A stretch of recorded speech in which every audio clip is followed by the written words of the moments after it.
જી હાલો, મારું ગામ પીપટવાડા, માજી સરપંચ રમેશભાઈ ગોવિંદભાઈ મુંગરા.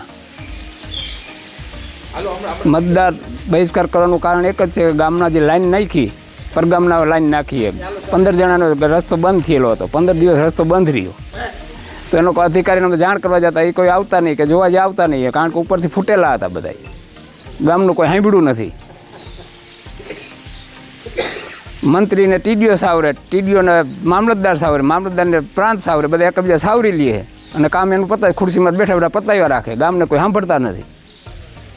માંગ શું છે તમારી? માંગ અમારે રસ્તામાં લાઈન નાખીએ ને બંધ કરવાની થાય. લાઈન અમારે, કારણ કે રસ્તો 1000 વીઘાનું પાણી આવે એ રસ્તામાં, એક નદી જેટલું પાણી આવે.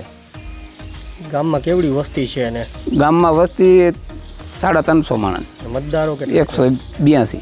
હજી સુધી એક પણ મત પડ્યું? મતદાન પડ્યો નહીં, પડવાનું નથી મતદાન. ગામ પંચાયત જ નથી. અહીં ક્યાં પંચાયત હતી? પંચાયત જ તાલુકામાં, એ જ હલાવે બધું. અમારું તો કંઈ હાલતું નથી ને. પગાર ખાઈને હલાવે ઈવડે બધા અહીંયા કારણે. ગામ તો ભલે ભૂખે મરે. સરકારી તંત્રએ તમે રજૂઆત કરવા જાવ ત્યાંથી શું કઈ જવાબ આપવો? જવાબ આપતા ને, બેહારીને મિટિંગો કરાવીને ચા પાણી પાછા કાઢી મેળે જાઓ, સહયું લઈ લે ને. એ ગામ આખાની સહયું લે ને એક જણાને નિર્ણય દઈ દે, એક જણાને સહયું નિર્ણય દઈ દે ને ગામ આખાની સહયું ખોટી. 2-3 વખત બાયું જણ અહીંયા આગળ બેઠા, કોઈ જવાબ નથી દેતો.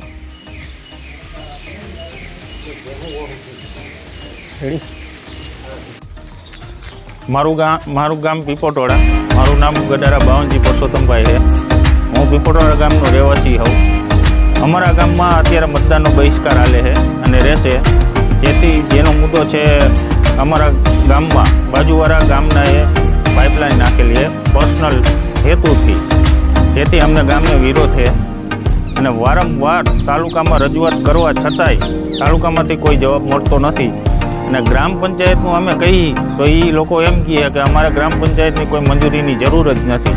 તો ગ્રામ પંચાયતની મંજૂરીની જરૂર ન હોય તો ગ્રામ પંચાયત શું કામની, એમ અમારું કેવું એ થાય. વારંવાર રજૂઆત કરવા છતાંય અમને કાંઈ જવાબ મળતો નથી, જેથી કરીને અમે મતદાનનો બહિષ્કાર કર્યો.